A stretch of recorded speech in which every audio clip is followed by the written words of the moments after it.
المكتب التعاوني للدعوة والإرشاد وتوعية الجاليات بأبها. ادع إلى سبيل ربك بالحكمة والموعظة الحسنة وجادلهم بالتي هي أحسن. السلام عليكم ورحمة الله. الحمد لله والصلاة والسلام على رسول الله وعلى آله وصحبه وله. اللهم علمنا ما ينفعنا وانفعنا بما علمتنا وزدنا علما. I'm very pleased to be here this evening, and I thank my brothers and colleagues at the Islamic Educational Center in Abha for inviting me to share with them what they've been doing over the years. Such a distinguished and a unique program where it aims to help participants to acquire some of the basic tools to give da'wah for the sake of Allah. I thank Sheikh Hassan Lasmi for giving me the place and the time, since I think there was messed up in the schedule, at least was misinformed about the time. فجزاه الله خيرا ويؤثرون على أنفسهم ولو كان بهم خصاصة. Today بإذن الله عز وجل today we'll be handling an issue that I've been trying many times to find something different, but at the last moment I remember that I was only having this topic. They gave me the choice, جزاهم الله خير, لكن it's me who limited himself to such kind of a topic. Before going into this, and the way I've been thinking, as people who intend to give da'wah for the sake of Allah, especially to non-Muslims. And I think da'wah requires the highmost communication skills ever, in addition to the knowledge about this deen. And it is a belief that I have that a da'iyah should work out in developing themselves. I think there is a lot of noise coming from the sister side. فَجَزَاهُمُ اللَّهُ خَيْرًا, if they could just help us.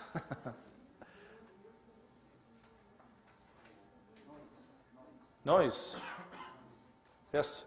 Assalamu alaikum ya akhwat. I think there is some noise coming from your side. May Allah reward you. It distracts the others. So when I was in my way, I said, let's look at the type of people that you usually encounter when we talk with them about Islam, either here in our country where we have millions of non-Muslims, or when you go abroad. And many of you come from different countries, and some of your countries, the majority are non-Muslims. So I was trying to categorize these types of people that I call them target of communication about Islam, okay? Of introducing Islam to them one way or another. You have, on one hand, people who quote-unquote Christian. They are Christians. Something that we need to know, that the word Christian has become meaningless nowadays. People call themselves Christians for convenience, because they don't have any other term, other way to call themselves in a religious way, they call it. But there are hundreds of denominations in Christianity. This is for people who believe that they have faith. They believe in God in any form or any way.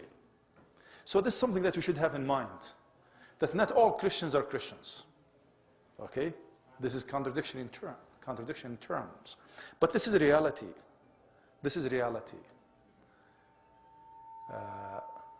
There is a small group among the Christians who are very active, very adamant. We cannot deny that there are some truly faithful people who believe with true faith, and they're trying to worship God in the best way they know, and they think that whether it's Catholicism, Protestantism, Baptism, any Mormon, whatever, Pentecostalists, Jehovah's Witness, there are hundreds of denominations. Some And those make a small minority. There are a lot who are benefiting. They're benefiting from marketing Christianity. Because it's the nature of man, of human beings. It's part of us that we need faith. That we need faith. Somehow. And sometimes it's not the right one. Sometimes it's not the right one. This is when you talk about Christians. The majority of the people of the world, I could call them, are atheists. They are with no religion. The vast majority.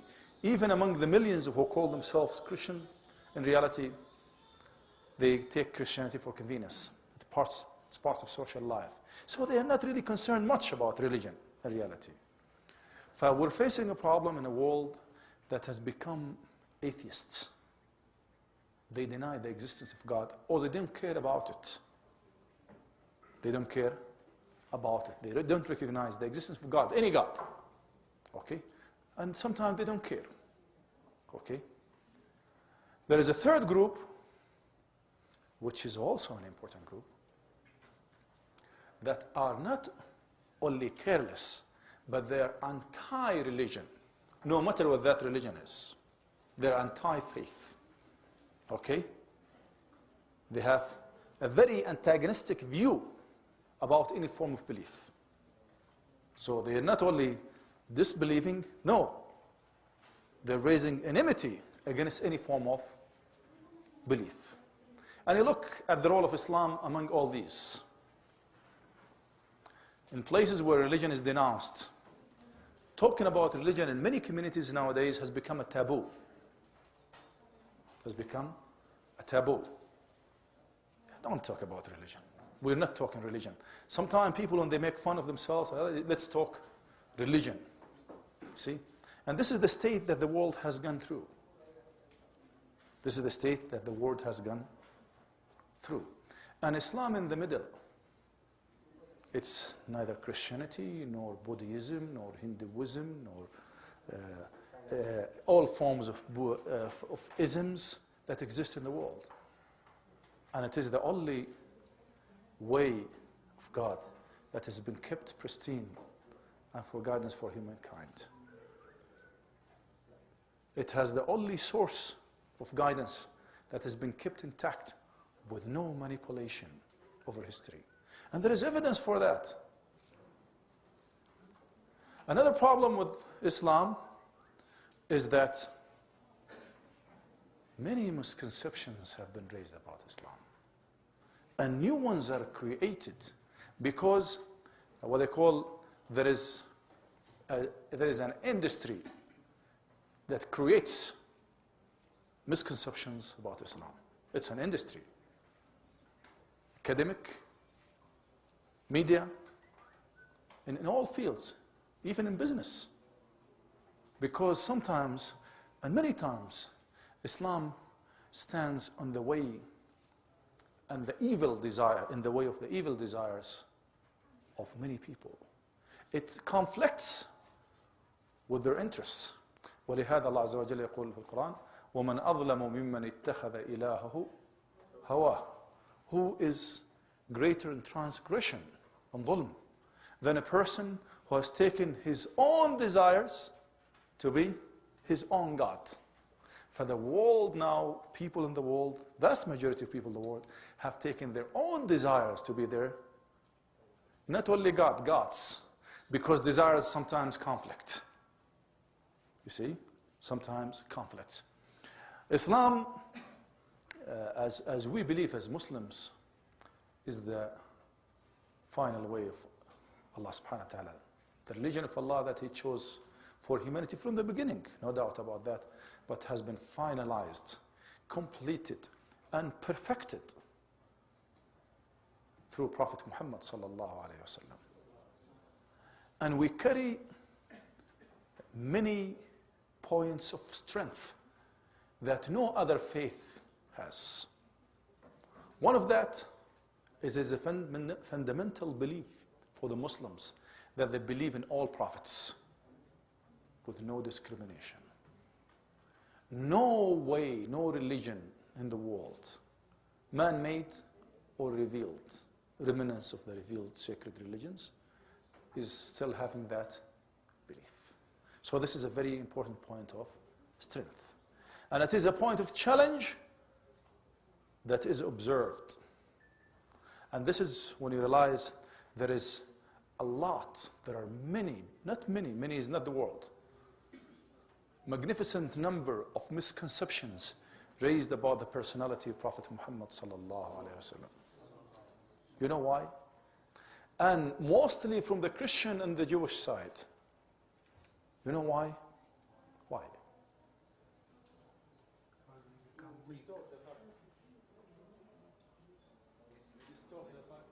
Mm-hmm. To stop him from spreading Islam? This is true, but there is a point related to what I mentioned. Yes, yes, brother. We are not converted to them. Okay, no doubt, this is one of the reasons. At the sister side, do you have anything to say? Yes, brother. They consider it the main enemy. Islam is the main enemy to the Christianity. But why they target Prophet Muhammad sallallahu alaihi wasallam so fearlessly, endlessly, every day, every time they bring a new thing about Prophet Muhammad? Yes, he's the symbol of Muslims, yes. If you discredit Prophet Muhammad sallallahu alaihi wasallam, then the whole message. Yes, true. Okay, but there is something very important that they related. Can you insult Prophet Jesus? Can you talk? They know this is a weak point with the Muslims, that the Muslims cannot do the same thing. You see, Akhwan, you've got to realize, they know this. They know very much about this, that we cannot do it. We cannot do it. Okay? So this is an issue that we have now tried to have an idea of the type of people that we're handling. I'm not really getting all forms of people, but I'm trying to go 3 major types of people that I talk about. Can you remember them? Anybody would tell me about them? Just make sure that we're going the right track, or I feel that I'm understood sometimes. Non-believers, atheists, last one I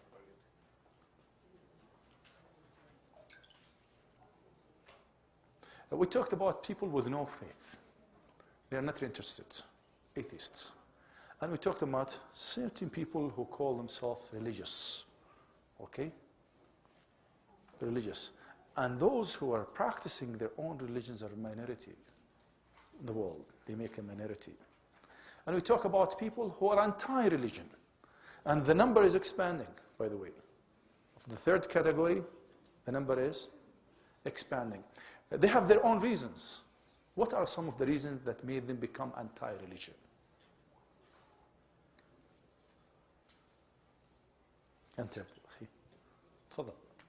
Yes?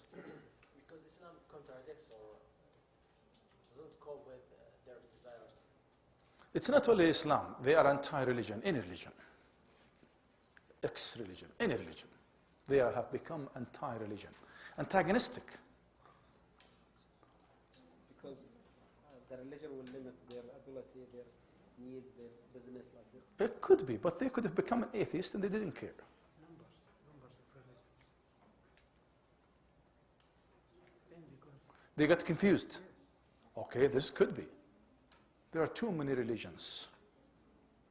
Yes. They want to be free with no religion. They could have been atheists. They didn't have to be anti-religious. Yes, yeah. There's so many contradictions in their religion. This is another issue. Whenever they go into a religion, some of them have been like Hindu. You say, when you grow up and you say, I've been worshiping Shiva and Lingam and what do you call it, all those, Rama, and anything could be God. In Hinduism, anything could be God. So at certain point they say, yeah, so people in Christianity, and I had an atheist professor, he was a friend of mine, and he had a priest who was his neighbor. And he met him one day, he said, I'm leaving your neighborhood. I said, why? He said, I changed denomination. He probably was a Baptist and he wanted to become, I don't know, something he didn't, I don't remember, so I won't say something that he didn't know. But he changed. He said, why? He said, they paid me more to preach. So some of them know that religion has become business. It has become business. You know, televangelists, they get billions. They become billionaires in no time. So to them, they don't trust those people who believe, who say that they represent God. Do you know that the Mormons elect a messenger every 6 years? They elect a messenger. They say, you're the messenger of God and you're apostle. You see? So if you look at this, sometimes you don't blame people for being confused. If you're guided, others are misguided. Others are going astray. And Allah summarized those two categories of people into two. غير المغضوب عليهم. So we have people who Allah is angry with, and people who are going astray. And the vast majority of the people of the world are going astray. There are very few who know the truth, and they deny it. Those are المغضوب عليهم. And the vast majority are going astray. And this will lead us to this issue. Islam got in the middle. So it's not a religion. And say, no, Islam is different. Say, no, Islam is not different. They will tell you Islam is just one of these religions. And we cannot deny that Islam has been commercialized, has been misused, just like any other religions. We should be very frank and serious, and this is something we don't deny, okay? We don't deny that some are really using Islam for other purposes, either for their own benefit or for some form, for interest that conflicts with the spirit of Islam. Conflicts with the spirit of Islam. But Islam, unfortunately, is the it's not only the most misunderstood religion among all the religions of the world. Although Muslims make 1.5 billion people, and Islam is growing so fast, faster than anybody could really estimate. So we are having a very critical situation in the world. And believe me, only Islam could solve all these problems. But the problem is not with Islam, it is with the Muslims. It is with the Muslims. It is with us. So where are the problem? So we don't solve the problem with others, we solve it for ourselves. And this is why Allah subhanahu wa ta'ala said in the Quran, إِنَّ اللَّهَ لَا يُغَيِّرُ مَا بِقَوْمٍ حَتَّى يُغَيِّرُوا مَا بِأَنفُسِهِمْ. This is something basic. And this is why I'm trying, before going into misconceptions raised about Islam and others, we talk about ourselves. Since this is a very important question that we need to tackle before going to others. I'll give you an example. اللهم صل على رسول الله. صلوا على النبي يا اخوان. هذا اليوم مبارك. من السنة الاكثار من الصلاة على رسول الله صلى الله عليه وسلم.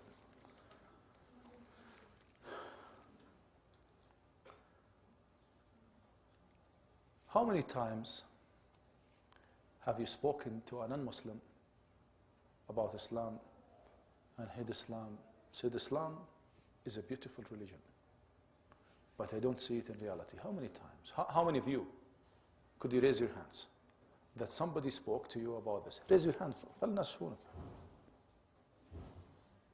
ما حد كلمك يا حسن أنت؟ Abu Ali. Hundreds of people. So the problem is not with Islam, people accepting Islam. It is accepting us. And this is why we look at the personality of Prophet Muhammad sallallahu alaihi wasallam. Something I learned from Abdullah Abu Ashi, sallallahu alayhi wa sallam, that you've got to win the people for yourself before winning them for Islam. Tara, this is something very important.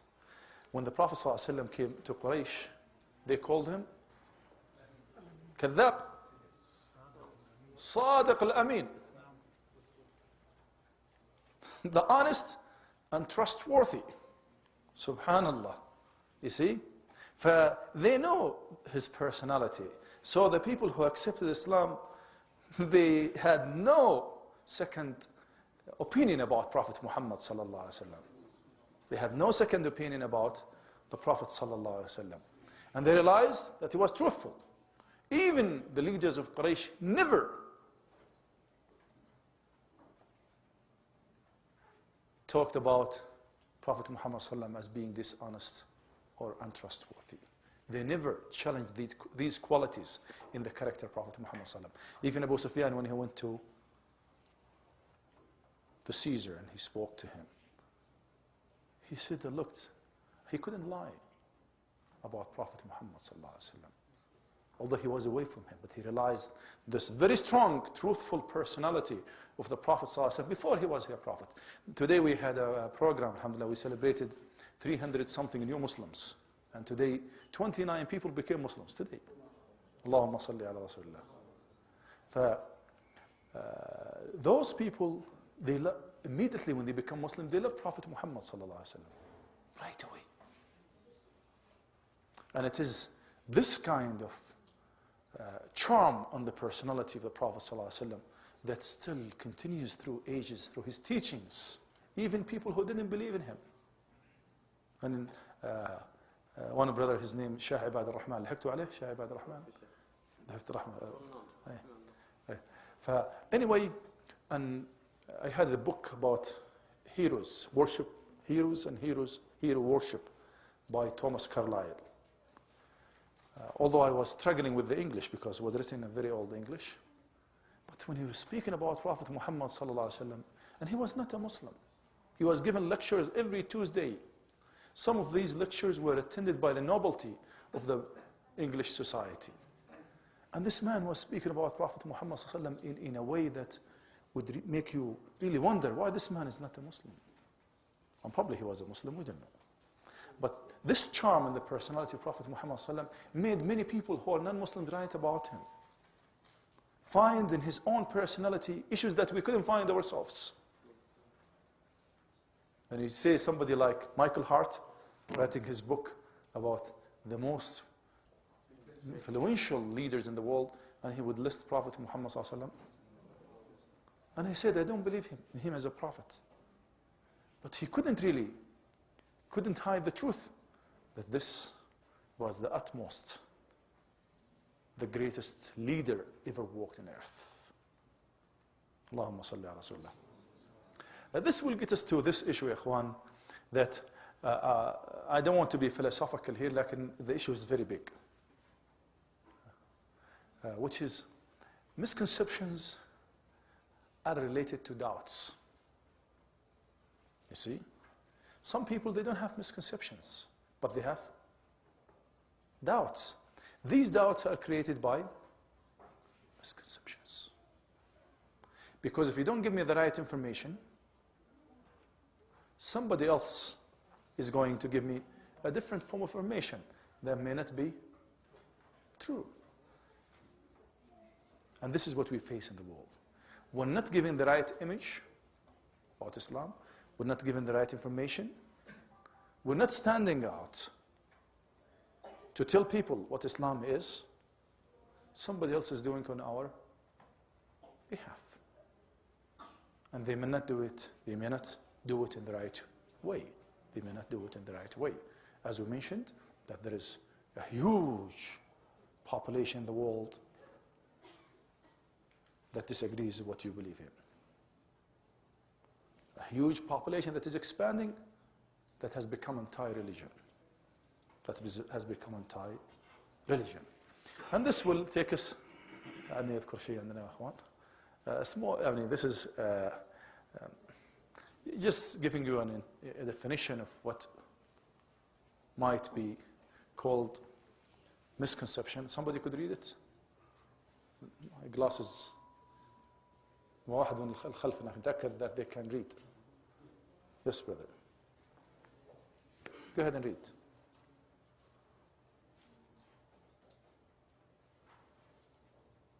Yes. Misconception refers to incorrect interpretation or understanding regarding a certain issue. So it's any issue. Sometimes we have misconception about people from other countries. What do you think of durian? You know durian. Have you heard of durian? Anybody knows what durian is? You know?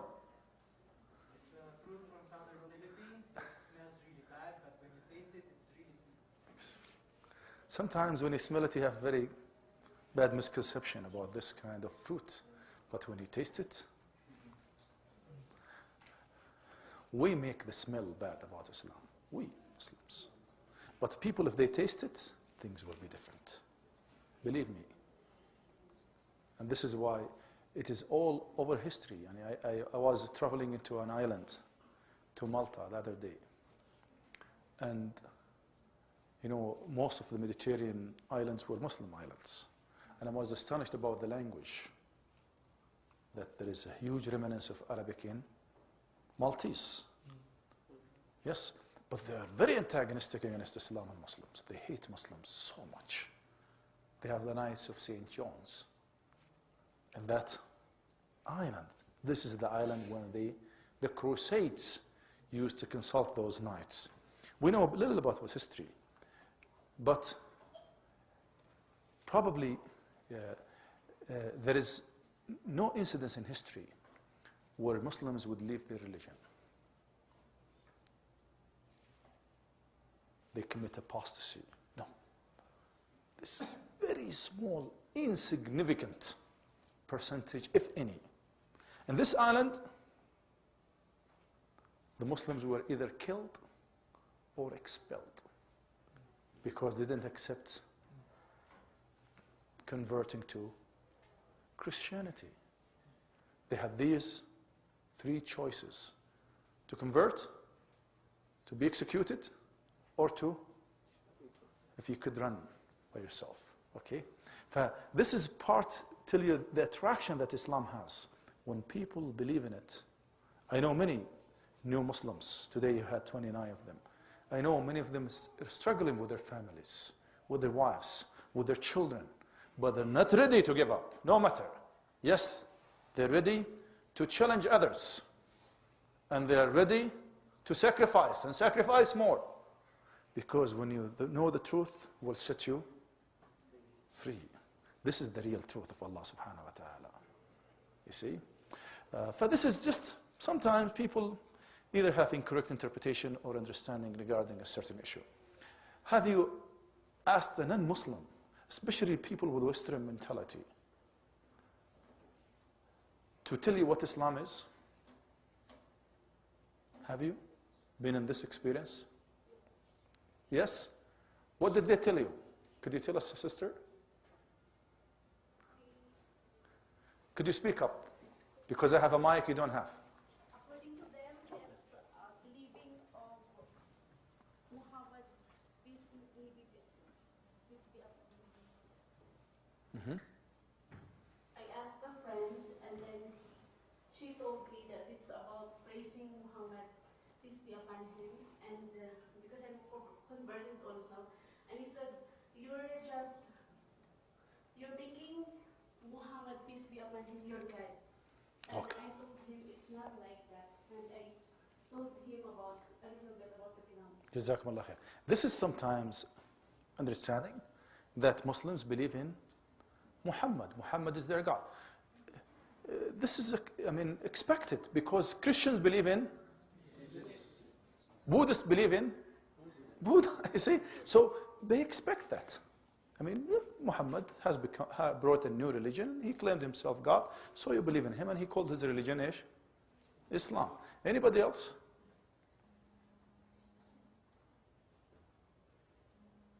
Have you spoke, a non-Muslim speaking to you, telling you what Islam is? I don't usually tell them. When I speak to them, I say, tell me what you think about Islam. Me, I'm a doctor. I asked the doctor, visiting doctor to our center, what you think about Islam. I know that he is Christian. He said to me, I am non-believer. And this is the majority of them. Anyway, I'll tell you what happened to me. Oh, Jazakallah khair. I thought you want to give me water.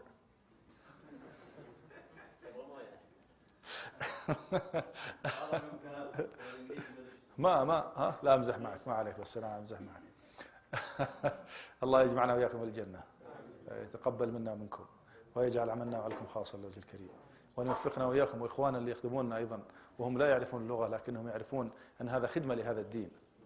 اي والله خدمه الدين تاتي باشياء كثيره. اسال الله ان يجمعنا واياكم بنبينا محمد صلى الله عليه وسلم وان يسقينا من حوضه. اللهم صل على رسول الله. Anyway, I met it was I think he was from the army. An American, I think he was a colonel or something. He came to train pilots.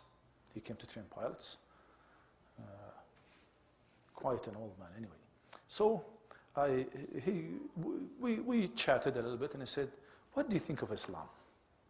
What do you think of Islam? What does Islam mean to you? What do you think his response was? I must have told you before. Yeah, said Islam is terrorism. Subhanallah. طبعا when I speak into any Muslim, say, is Islam a terrorist religion? يعني Muslims, طبعا it's not a matter of denying, because you cannot deny a reality of your religion. Is Muhammad your prophet? Yes. Is the Quran the final word of Allah? Yes. Those who don't believe in the Quran, they are non-Muslims? Of course. They are disbelievers? Yes. We cannot deny facts about religion because we can't. Jazakallah khair. وَسَقَاكَ مِنْ حَوْضِ نَبِيِّكَ. Okay? So we cannot denounce things in Islam. You can't. If you denounce any part of Islam, you become non-Muslim. You see? And this is, but we don't know that ever our religion is terrorism. Anyway, people don't think it's, this is a highly educated man, and this has become the concepts that many people have been acquiring over the last number of years. And there are many people in the media, in business, in politics, in academia who push for that. Novels are written every day about that. You see? Dramas are made about that. Movies are made about that. Have you heard about jihad in America? Anyway, there's something, but I just want you to feel the taste. That now the challenge with other people, it's not a matter of Christianity, you have married 3 wives, 10 wives, madrish, chopping. No, it's a matter of denouncing Islam altogether. And every day they tried with these things in the past and they failed. These misconceptions have become very old. Okay? You bring the Bible to me, say, come on, I don't believe in the Bible as well. You bring the Vedas, I don't believe in the Vedas anymore. So the world is creating a new religion for itself, which is to be anti-religion. Anti-religion. How are we going to deal with these issues? I mean, it's industry, as I said. It's industry producing computers? No. Producing water? No. Producing misconceptions about Islam, and I mean it. I mean it. So, وَيَمْكُرُونَ وَيَمْكُرُ اللَّهُ وَاللَّهُ خَيْرُ الْمَاكِرِينَ. الذين كفروا ينفقون أموالهم ليصدوا عن سبيل الله فسينفقونها. That the non-believers investing their money to deter people of the way of Allah. They will spend. They spend billions, trillions. فسينفقونها ثم تكون عليهم ثم يغلبون. They will feel sorry about it and they will be defeated. And this is the promise of Allah. But we need to change. Yes, brother. There's one point I'd like to make regarding terrorism, right? Go, jihad. Yes, yes, please. You give me a chance to drink and listen to you. Well, the fact Drink that water. terrorism is often mistakenly associated with Islam by the non-believers, I think, Jazakallah can be khair. handled tactfully in some way. Well, they try to this kind of people look back on the wars which took place during Prophet Muhammad's time. Allahumma salli wa sallam. They try to claim that it's full of terrorism, full of fighting, full of killing. And that's a reason for misconception, I think. Well, actually that time they had no other choice. Let me give an example. If a scorpion or a poisonous snake is found in an apartment, what will we do? Definitely we'll have no other choice but to kill it. Kill the snake or the scorpion. At that time, the non-believers were like that. They had no other choice but to kill. So, that's it. Jazakallah khair. Anyway, on my last travel, I met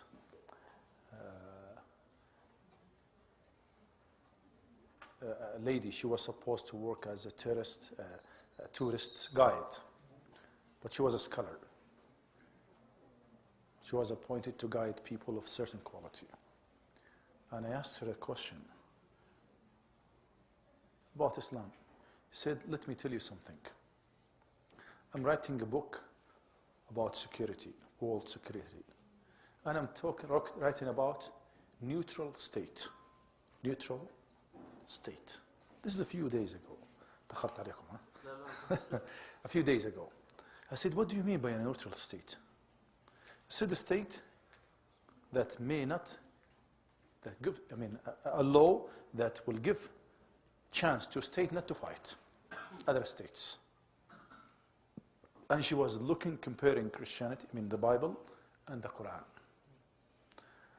And you know, on that island in Malta, it is a very strong Roman Catholic.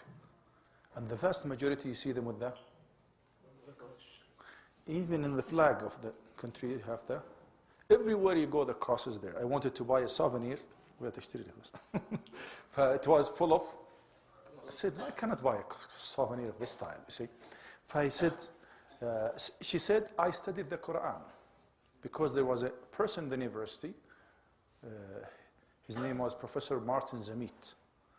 He claims to be from an Arab origin, but he didn't tell me that he was a Muslim. Anyway, in cooperation with the Islamic Center in Malta, they translated the meanings of the Quran. And this lady benefited from this translation. And she said, I went through the translations of the Quran, and I found no other religion but Islam that allows for a neutral state. Subhanallah. طبعا this is, I haven't really checked this, but this is her claim. A neutral state. Anyway, we're not going to take, if we take a misconcept one by one, we'll spend years and years here without finishing with them. Because I told you we're dealing with an industry, vicious circle.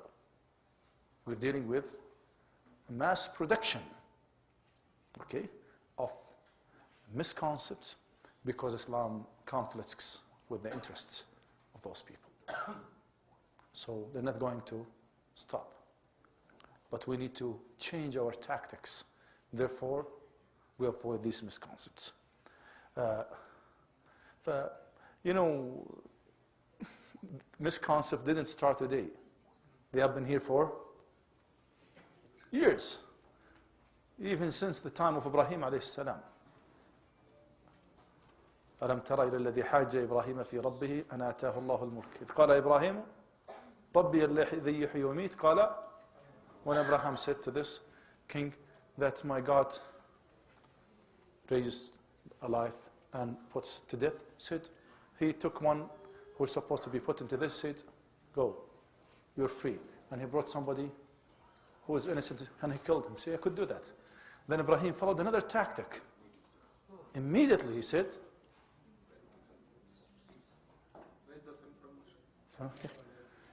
إن الله يأتي بالشمس من المشرق فأتي بها من المغرب. So if you can do these great things, so do what Allah is doing.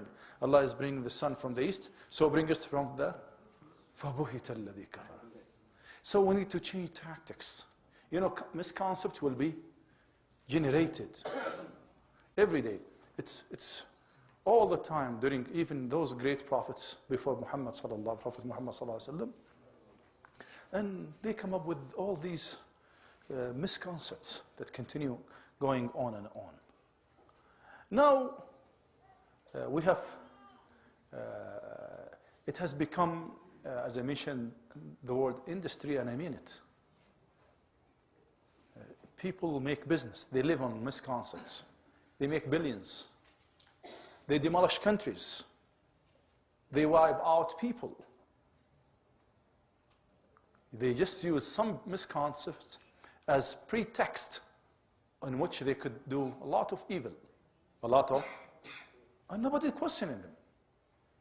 You know, using the word terrorist, you know, in most countries in the world, you could be captured, imprisoned, without going on trial, and sometimes put to death for the claim that you are terrorists.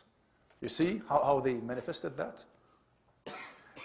Jihad in America, this film, one of my brothers, I haven't seen it anyway, but it says that the picture the man before going and exploding the airplane or hijacking it or whatever, that the man will go and make wudu.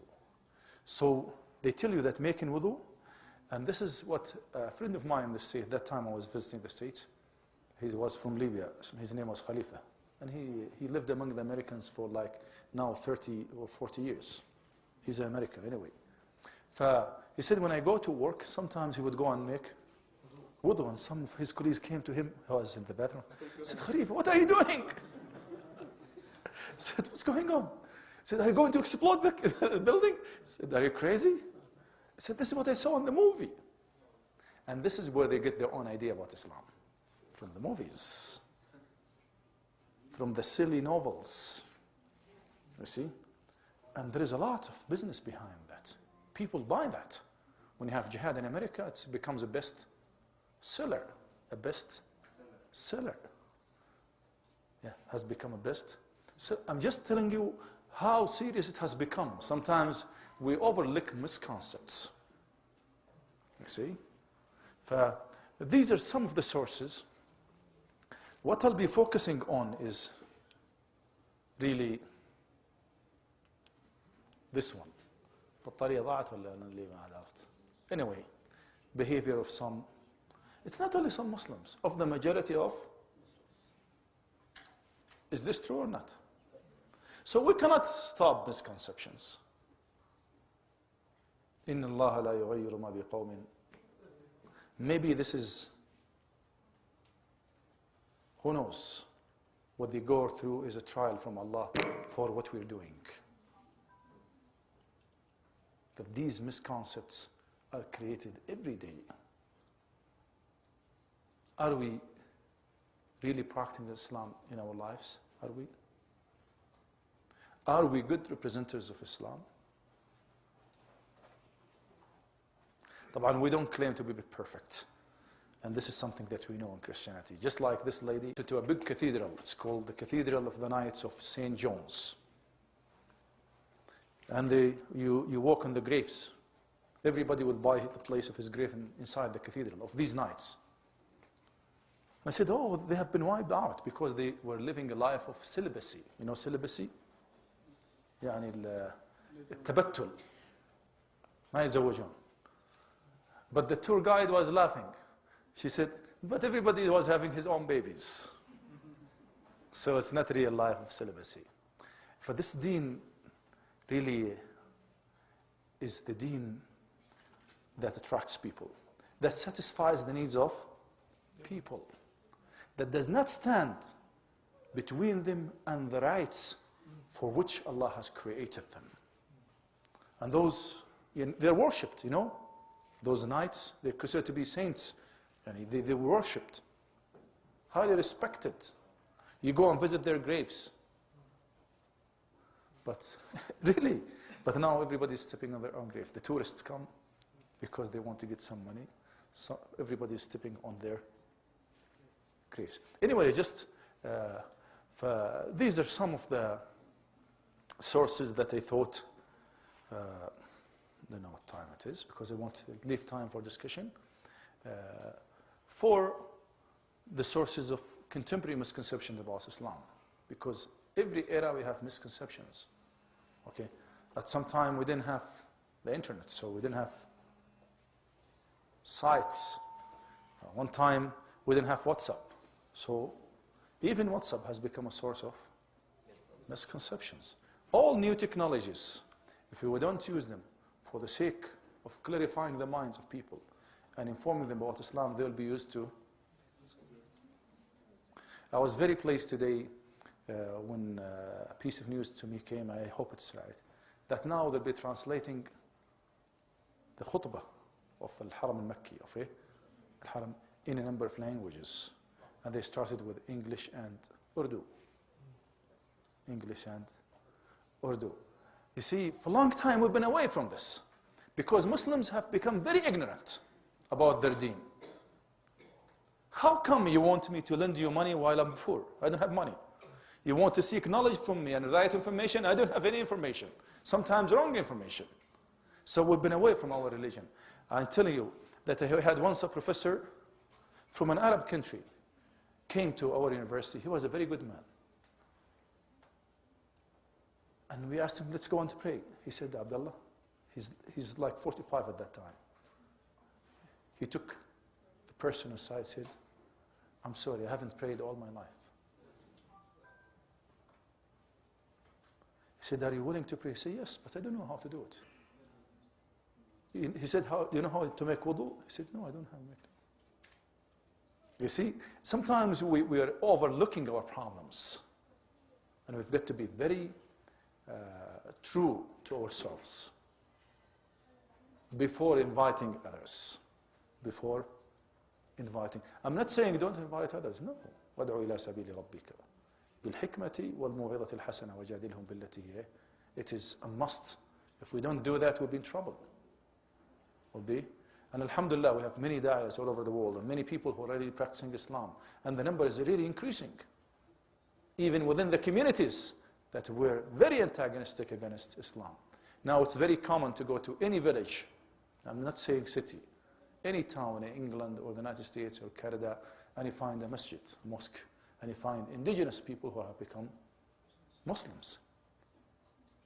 In Malta there was no single Muslim. Now more than 10,000 Muslims of a population, yes. And they have a vote in the government. You see, things will change. And we believe, as Allah subhanahu wa ta'ala promised Prophet Muhammad sallallahu alayhi wa sallam, the Prophet Muhammad sallallahu alayhi wa sallam said clearly, لَيَبْلُغَنَّ هَذَا الْأَمْرُ مَا بَلَغَ اللَّيْلُ وَالنَّهَارِ وَلَا يَبْقَى بَيْتُ وَبَرٍ وَلَا مَدَرٍ إِلَّا دَخَلَهُ هَذَا الدِّينِ بِعِزِّ عَزِيزٍ أَوْ ذِلِّ ذَلِيلٍ. We know this. This is a promise. And Prophet Muhammad sallallahu alayhi wa sallam never lied, and he never lied. And he doesn't speak out of himself. That this religion will reach every place in the world. Where there is night and day, it will go there. And this is what we'll see. ما إن شاء الله تحقيقا تعليقا تحقيقا إن شاء الله. I mean it, because this is the same Prophet Muhammad sallallahu alayhi wa sallam, and it will take place. So we know that, but we need to work for it. Do you have any comments about these, Ikhwan? They have the list there. Do you have something to add to the list? I don't know if there's anything added later on. No.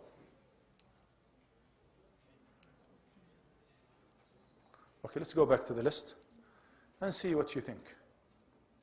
If it's coming back. Yes, alhamdulillah. Yes. تفضل يا أخي تفضل. Yes, brother. Somebody told me a strange story that once he was studying in Britain, he was hiring a house and living with an old English woman, and once she saw him praying, she went to the police and told them that there is a magician in my house. And they came and they told him to get out, and he was a Muslim and from an Arab country. And he said that the police tell me, yes, she is afraid and you must go out. She says that you are a magician. What did I do? You are praying, and this old woman, thought that you may destroy her house. And they put him out. So she wants to get evil out of her house. Yes, You cannot blame her. I mean it. Because we never told people what we're doing, why we're doing it. Yani, don't think it's strange. We're living in a world of complicated ignorance. Yes, very complicated ignorance. We think we are sophisticated with technology, but you know in the world that here we have more than probably 1 billion people who cannot read or write in our world. You know this? So the world is not really getting educated, it's getting deteriorating. Anyway, this is because we didn't people what we have. Tell people what you have. I'll tell you a story. We had once a man from Thailand, a Thai, who was living in Khamis he said, I've been living in Khamis for 25 years. But he became Muslim in a strange way. I will not tell you what made him become Muslim, because it's very strange. Anyway, he said, I've been here for 25 years. Most people talked with me about everything, but none have discussed Islam with me. I know people who have lived in this country, and this is the heartland of Islam, for many years, for a decade or more, and they go back to their countries without being informed about what Islam is. And we told them how to make kabsa. They become very good at making kabsa. I mean it, their wives, and all these things, huh? وعصيدة وعريكة كلها. But we have never told them who Prophet Muhammad ﷺ was. What did the Quran mean to us? What is really Islam? How can Islam change their lives? In our visit, I tell you from experience, recent experience, we visited the Islamic Center in Malta, and they gave me a copy of the meanings, the translation of the meaning of the Quran. Jazakum Allah khair. طبعا, we don't have Maltese here, we might bring some. But anyway, look at the book. And we were going into an official visit. Which language? Maltese. Anyways, Maltese is very much related to Arabic. We linguists call it an Arabic Creole. An Arabic Creole. It has been really influenced by Arabic. A lot of the vocabulary in that language is of Arabic origin. Anyway, the director of the university invited us for dinner. And I said, I want to give him a gift. What kind of gift shall you give him? I was hesitant to give him the meanings of this is an official. Allah helped me to just go ahead and go over this. Because sometimes we think there is a conflict between an official visit or a tourist visit or a da'wah visit. Because our life is not da'wah. We differentiate between things. If I gave him the gift, I said I looked for a gift that I would give you, the man was very happy. Wallah, he was very happy. He said, oh, I promised that I'll read it. I didn't ask him to promise to read. Just as a gift. And I said, Abdullah, please, if you have other literature, I'll be happy to have. So, sometimes we put barriers between us and other people. Satanic barriers. They're not real. We had once from the European Union, somebody visiting our university. She was a lady, by the way, in the medical field of a very high status. So she came to the university and she met the rector, Mudir al-Jama. The rector spoke to somebody, said, don't we have anything to give to this lady? We gave her King Khalid University, we gave her a nice bag and some literature about how the university was. But the rector, Jazakallah khair, was really interested, said, I don't want this lady to go without having something. So they called me. It happened that in my office I had copies of the meaning of the Holy Quran and some other literature. So I just put it in a plastic bag. I didn't have anything to just. And I gave it to her. And I said, I want you to know what is inside. You don't want to have a surprise gift. I took the book from the Quran from the bag and I gave her, say, oh, awesome. She was very happy to have this gift. She has been given many gifts, but they didn't mean anything to her. There is a big difference between telling people who you are and being proud of who you are and introducing what you have. Rather than, I know it's in the marketplace, she could go into the internet and Amazon.com and get one. But she would never do that. Sometimes people need help. You have many patients, if you're a doctor, that will not come to you. If you don't open your heart to them and try to understand them, they will not tell you what they feel. Sometimes we just put barriers. We'll go to my question again.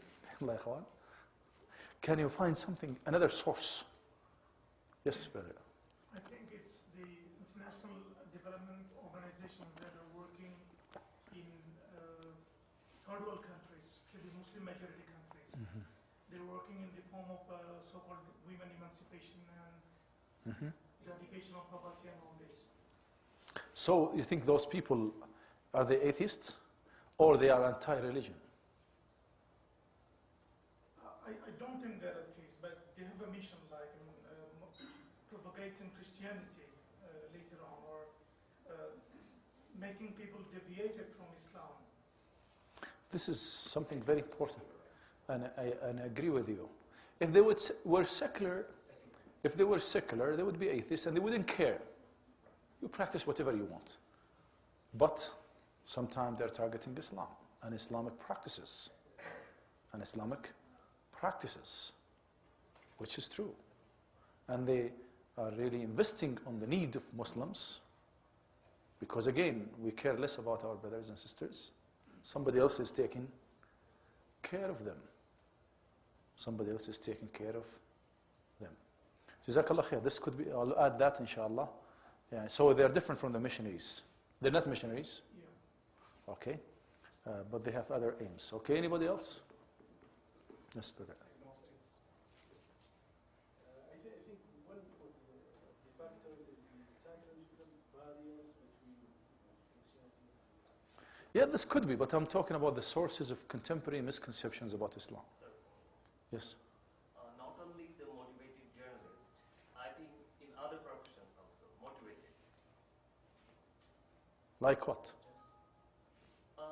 Different professions. Like, you know, now, in Malta, this is a small island. It's a population of less than 500,000 of people. But they said, cooperation with the university would like to have people who are specialists, interested in Islamic banking.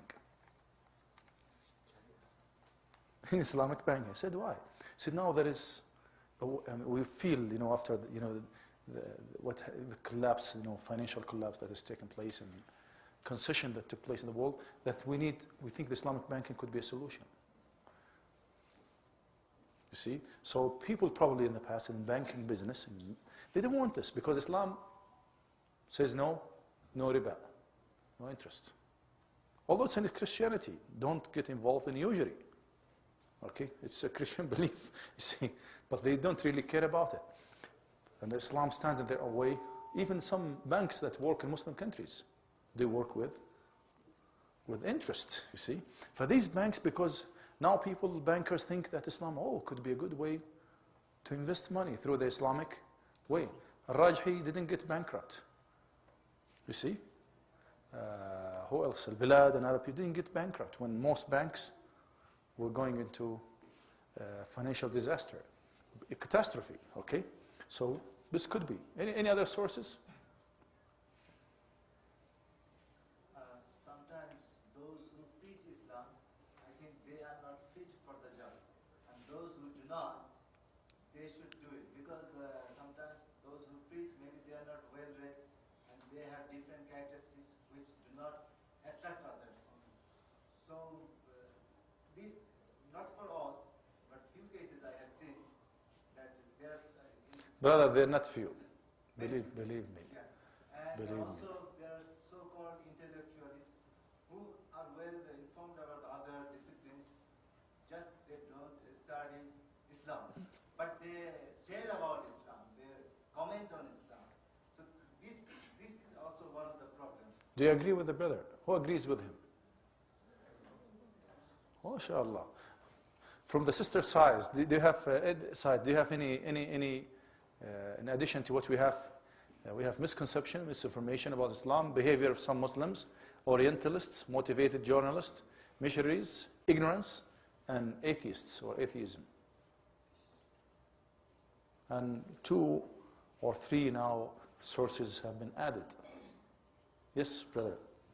Actually, the basic human nature feeling that if they don't understand something, there's this basic human nature to antagonize. I agree with you 100%. If you don't really know the smell of durian, you will not buy it. And it is very expensive fruit. No, okay. الإنسان عدو ما يجهل. This is a saying in Arabic.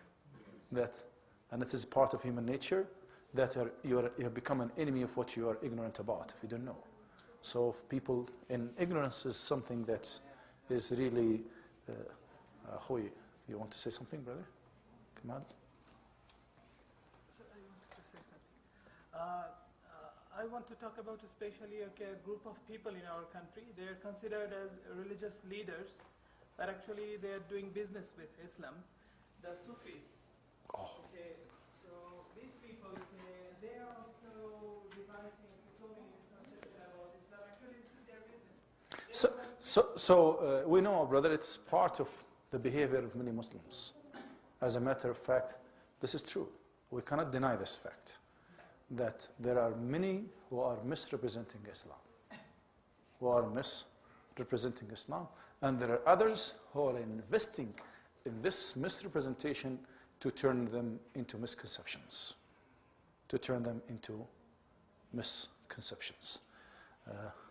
We'll move into another part. We know that every day we'll get new misconceptions, and from different sources. We realize that we Muslims work as one of the main sources,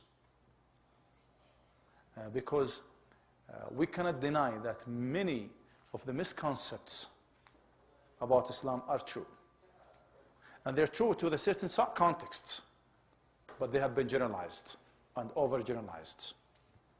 Just like one day I was in London, and I got in a taxi, and he said the police stops us every then while they have a bag, and you blow into the bag to test if you are drunk or not.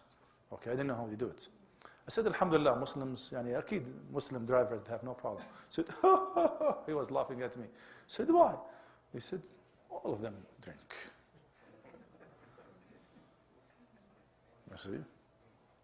You see? And this is a taxi. He knew his colleagues. I was very happy to go into a taxi where he was a Muslim. Say, Assalamu alaikum, how are you doing, brother? Take me to the... You feel the relationship because this is a Muslim. See? But what kind of... They will tell you that Muslims are liars. The concept that those have in about Muslims are liars. They say they don't drink and they are drinking. They are. And this is a small group of people, okay, who misrepresent Islam at this level. But this concept they get about those people. And you go to other things. As well. I mean, you could move from one step to another. And this is the problem. نسأل الله أن يجعلنا وإياكم الله يجعلنا وإياكم من يصد عن دين الله. Yeah, sometimes we deter people away from the religion of Allah through our practice. It's better to stay away. And this is the problem. People tend to generalize. When somebody says, okay, I met somebody from Bangladesh, okay, and he was speaking Marawana. You know Marawana? You say, must be all Bangladeshi people speak Marawana. This takes place or not? No, generalization takes place. Is this true? No. You see? But these misconceptions, sometimes they are emerging out of a wrong interpretation or a malpractice that has been generalized. So we play a role in it, as you mentioned. We play a role in it, and we play a major role. So how we deal with these misconceptions? You see, I had a list. This is not, an exclusive list, But we could bring other things, It's just, I get this down to you. Do you think most people will accept the Quranic verses to be? Muslims will say yes, but many non-Muslims may not accept that. Because if I believe in the Quran, that the Quran is true, then I'll become Muslim, you see. So, incidents from the Sunnah of Prophet Muhammad sallallahu alaihi wasallam, although there are occasions that will work, okay? From the Sunnah of Prophet Muhammad sallallahu alaihi wasallam, they don't believe in the Sunnah of Prophet Muhammad sallallahu alaihi wasallam. Okay? How about scholars' discussions? I'll give you an example. You know Abdullah ibn Mas'ud? Radiallahu anhu. A great. Unfortunately, I'm sure that the vast majority of Muslims don't know who Abdullah Mas'ud is. One of the great, not only the greatest companions of Prophet Muhammad sallallahu alaihi wasallam. So before blaming others, we should. So he was moving close to Jerusalem, along with some of the companions of Prophet Muhammad sallallahu alaihi wasallam and others, the followers of the companions, Tabi'un. There was a monk, monk on the monastery, Rahib. And he looked at them, he liked the way they were dressing, said, come. They came to him and said, do you have any among you, from the companions of Muhammad? They said, yes, this is one of the great companions of Muhammad sallallahu alaihi wasallam. Then he said to him, you are from among them? He said, yes. He said, I want to ask you questions. Now he's raising misconceptions. You say the people of paradise, they eat, drink, and enjoy, and they don't go to the bathroom. Have you thought about this? There are people who study the Quran word by word, who study the Sunnah of Prophet Muhammad word by word. Believe me, they spend their lifetime. What would this Orientalist, he's in the Orientalist department, Martin Zimmet, what kind of benefit he will get with translating the Quran, the meaning of the Quran?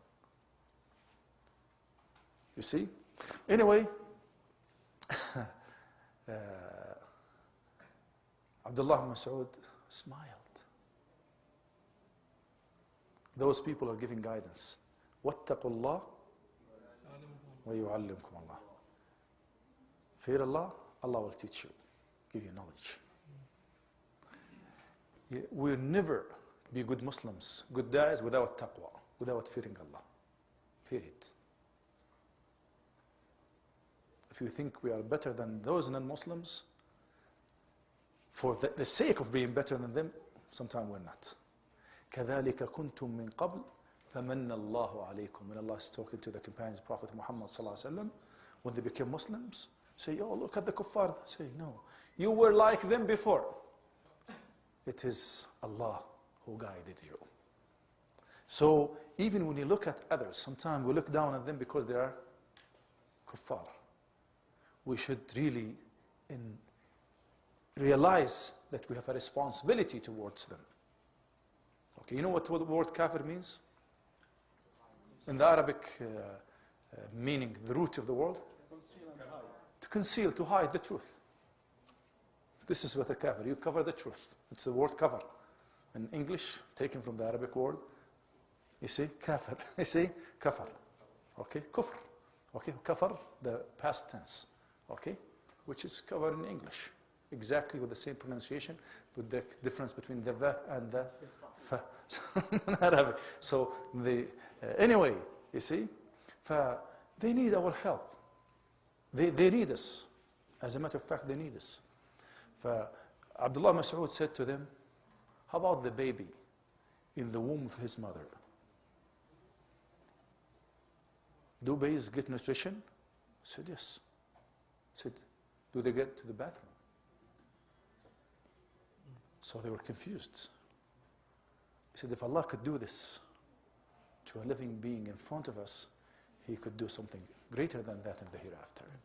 You see, he didn't tell them Allah, Quran, and so on. No, because those people don't understand this. He was speaking to their own, their own mentality. He was dealing with their own mentality, just like Ibrahim alayhi salam. He didn't really question the man that this person, he didn't really do it. He just killed him. But if he's dead, now he's dying, he's dead, so raise him to be alive. He didn't really question that, Ibrahim alayhi salam. He went into another step. Said, Allah, bring the sun from the east, bring it from the west. Yallah. Go ahead. فَبُهِتَ الَّذِي. Look at Abdullah ibn Mas'ud. So we need to go into this. Those people have been meeting many Christians, and faithful Christians at that time. They were more believing, I guess, than the Christians of today. There were many atheists at that time, Ahl al-Kalam, or many philosophers who went on, even they crept into the Islamic text and they created their own school of thought, and they challenged some of the hadith Prophet Muhammad sallallahu alaihi wasallam. So this is something that we could really get from the experience of other scholars. And the greatest of the scholars are the companions of Prophet Muhammad sallallahu alaihi wasallam, and looking at their lives, because their mission was da'wah. Their mission was not fighting. Even they used the word fath. Fath means liberating. It's not what they use the word for nowadays. Okay? Their aim is to spread the religion of Allah subhanahu wa ta'ala, to bring people out of darkness into light, to liberate people, and people were liberated, as a matter of fact. They have been enslaved by dogma, by all forms of dogma, and Islam liberated them. They started thinking in a different way. So, sacred writings of different groups, different religions, with whom this would work? With the faithful. If I'm not a practicing Hindu, I don't care about what he says. See, I don't care about the Vedas. So it's not a big deal. If I say I'm a Christian, but I don't believe in the Bible. And most Christians don't believe in the Bible. They don't read the Bible. I remember I had a Filipino friend a long time ago.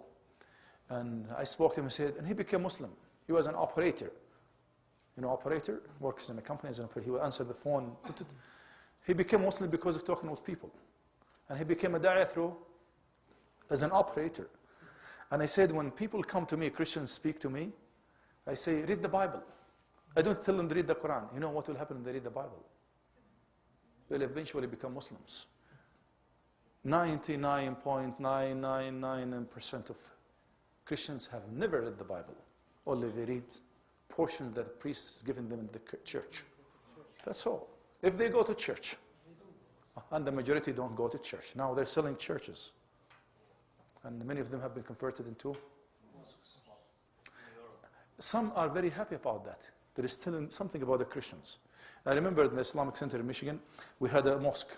And nearby there was a Baptist church. But nobody was going to the church. And the church got bankrupt. Bankrupt? It broke, yeah. Because when you go there to church, you must pay something. Membership. To maintain the church. And this is something reasonable. To maintain. But they had, and the priest who was taking care of the church said, I want to sell it because I cannot run the church. I cannot pay for the electricity, for the heat, for the air conditioning, for the mowing of the grass, for the people who will maintain the church will collapse. He wanted to sell it. We know about that at the Islamic Center, that they're going to sell it, and he didn't say anything. See how it's going to happen. And they're our neighbors. It's about 10 meters away. And they were very good neighbors. They would give us their own parking lot on Friday. And you know how sometimes we behave in parking? We do it there as well. We're good at blaming others.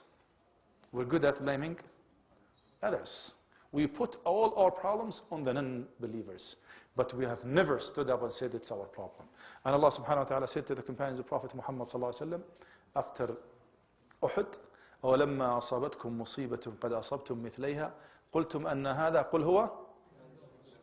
And the companions after Uhud, they were, how come? We're defeated militarily. Where we have the Prophet? Oh, Allah said, say, you have been through a calamity that you did twice of it to the non-believers. Now you question why? It is from your own selves. If we don't change, the whole world will not change. Period. These things will not stop. We need to move, okay? Anyway, this man, when we offered him to buy the church, he said, businesses gave me this and this. I said, we cannot give you, because we're not business. We are a religious organization just like you, and we're worshiping God, just you think you worship God, and he said, okay. And he sold it for a small amount of money, believing that this will be a place where God will be worshipped, probably in a different way. They knew in their inside that those Muslims are following the truth. I'm not going to tell stories of that because I have many of them, but reality, they are hiding the truth. This is why they are kuffar. Okay, they're covering the truth. And sometimes we translate the word kuffar as infidels. You know infidels? This word was not a Muslim word. It was a Christian word. They called you infidels. We have never called them infidels. We call them kuffar. And there is a big difference between the word infidel and an unbeliever. And a covering, one person who's covering, a big difference. A big difference. They don't like the word. You say, you call us infidels. Say, I never called you infidels. You call themselves infidels. You call us infidels. Okay. And this is what they say in Malta. They say, the Knights were fighting out against the infidels. I said, who are the infidels? It's according to them, the Muslims. Anyway, Allahumma salli ala habibillah. Anyway, sometimes it's useless to use these Old Testament, New Testament, Talmud and Vedan, because they don't believe in them.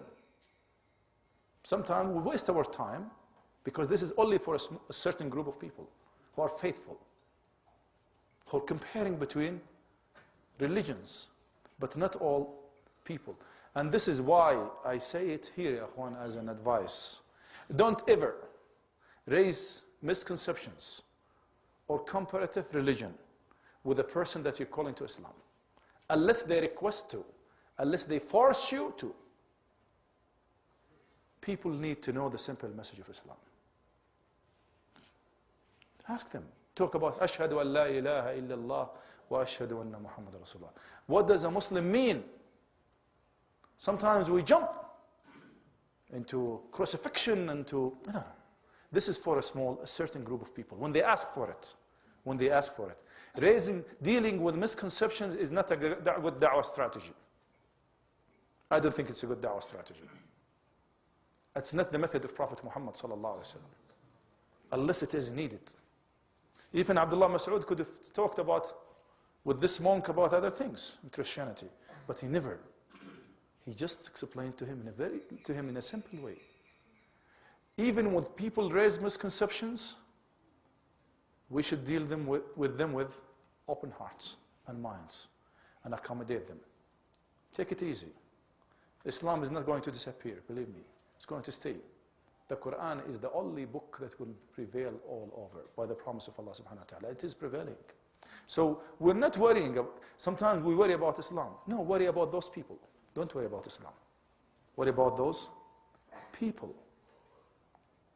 Worry about those people and care about them. So this is my experience. Raising misconceptions from the beginning is not a good idea. This is my experience in da'wah, maybe. I don't know. Others have their own experience. But I think we should avoid dealing with these matters unless it's needed. And sometimes, Allahumma salli ala Rasulullah, most headaches will be relieved by an aspirin. I don't like Panadol. I like aspirin better. Okay, he's going to say Panadol. But I said aspirin. Paracetamol, no. I said it's I'm not a physician, so and I'm indulging in his own field anyway. But for the stomach. For stomach, yeah. خلاص ما شاء الله علينا a big stomach. We eat a lot, so aspirin would not really. We need aspirin. Okay, والله بالنعمة. Anyway,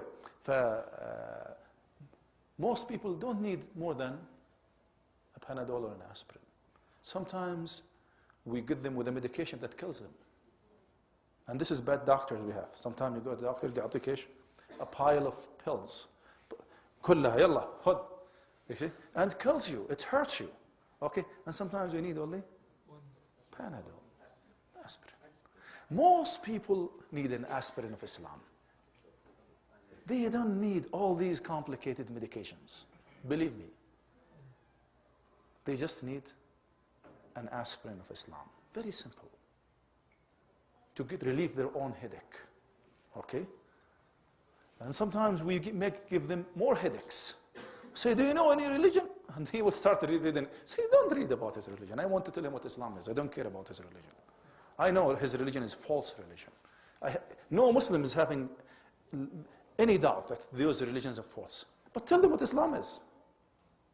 Okay? Tell them what Islam is. And we talked about logic. And logic has become nowadays the key word. Really. People have become very materialistic. They think they call them rationalism. Okay? They're rationalists. Okay? So speak with me with logic. I want to understand. Okay? Mind to mind. And this is a challenge. Logic would fail you sometimes. Okay? Would fail you sometimes. But anyway, this is one of the methods that I'm not really denying that all these could be used. Okay? But for certain situations. They're used to deal with certain misconceptions that really related to them could be answered through them one way on a way. But as a da'wah methodology, it is explaining Islam to them. قُلْ هَذِهِ سَبِيلِي أَدْعُو إِلَى اللَّهِ عَلَى بَصِيرَةٍ.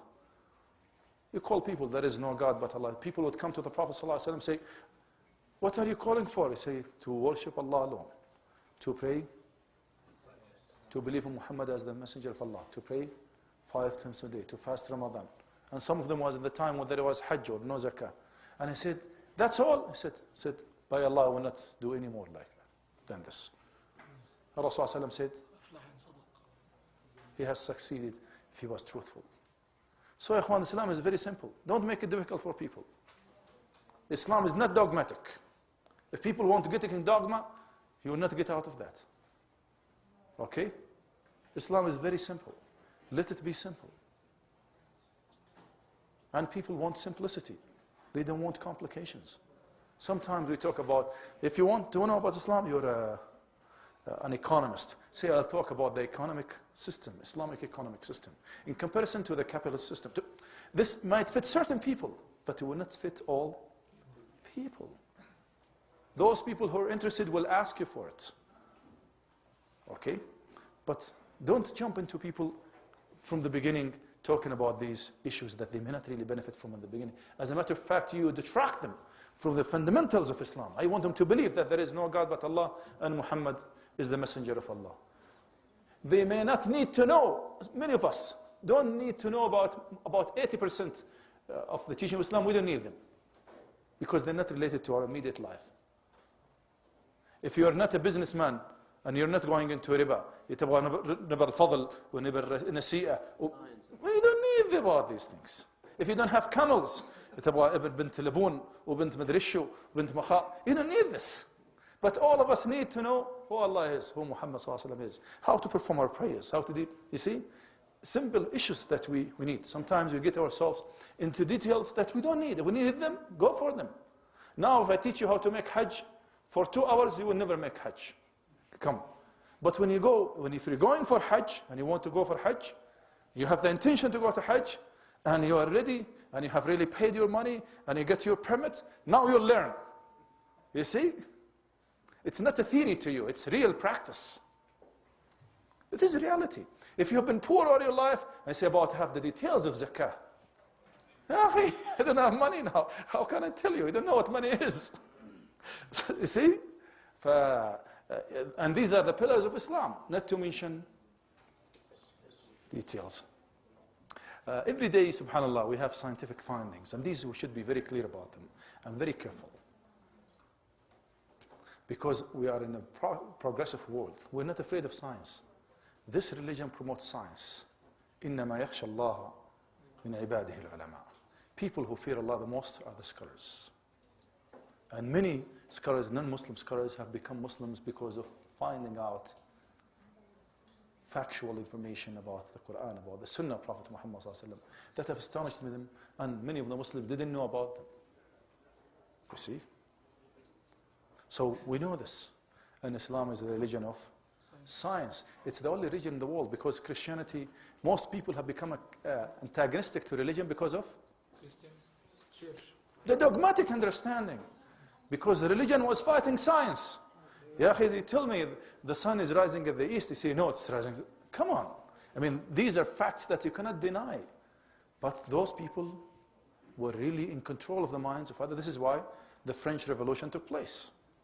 And it was a disaster for humanity, because the secularism emerged, atheism emerged, antagonistic view of religion emerged, because people were really dealing with a false religion, and they generalized all other religions.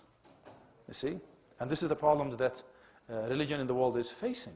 It's because of these false religions. Just like bad businessmen. Everybody think when you sell me bad tomatoes, I see all those farmers are bad because they're selling bad. There are very good farmers. They sell good tomatoes. But because I went to bad farmers and I met bad farmers, I get the impression that all farmers are cheaters. You see? Evidence from the people's way of life, and this is what people understand nowadays. We have become so much close to earth. We have become so much indulged in our way in daily life. I want something that helps me bring up my family, live good life, relax. I've been having many psychological problems, social problems, and this is what the world is facing. Don't talk theory so much. We have enough theory. I need something that helps me live a good life. ولهذا الله عز وجل يقول لنحيينه حياة طيبة الذين آمنوا ولم يلبسوا إيمانهم بظلم أولئك لهم الأمن. Allah talks about good life, because Islam is here to enjoy life. Christianity was not to enjoy life. If you're good, you don't get married. If you're good, you live in a certain way of life. So a lot of restriction. No, Islam gives you open all ways for you. Okay, Allah created you, and this is why nowadays many people from the field of psychology and sociology have been getting into this area and studying Islam more than people in science. We focus on science only. But we don't realize that, yes, people might be astonished by science, but in reality they want something that really touches their lives. Many people, when they became Muslims, say they have a peace of mind now. A peace of mind that I have never had in my life. And they're ready to give up their wealth, their fame,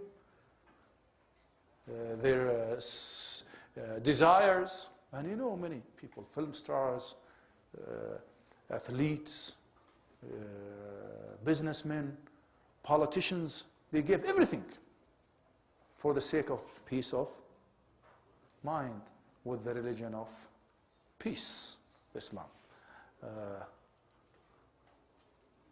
عندنا إلى متى يا شيخ؟ إلى العشاء؟ خلاص؟ تعبتوا يا إخوان؟ Well, I get tired. I want you to say, stop, we want to go. والله I get tired. لكن أنا enjoy الحمد لله. طيب يا إخوان خلاص. Anyway, I had some misconceptions, and I said the list is very long. Very long. Very long. We talk about them and I take one by one. I mean, we need workshops a lot to just deal with any of them. But I'm just telling you something. Don't get indulged in misconceptions a lot. Okay? They are endless. Let's represent Islam in a very simple way. We learn first. We should know what Islam really is and what the need of other people is. So we present it to them in a very simple way. Remember the aspirin. Forget about the complicated medications. Islam is very simple, could be encapsulated in a simple manner to those people. Yes, we'll face misconceptions. People will disagree with us, and this is something, I think it's the norm, but not the way it has, the volume that has been presented in the world nowadays. I'll be happy to listen to your questions or comments, corrections. Jazakumullah khairan. Again, I thank my colleagues.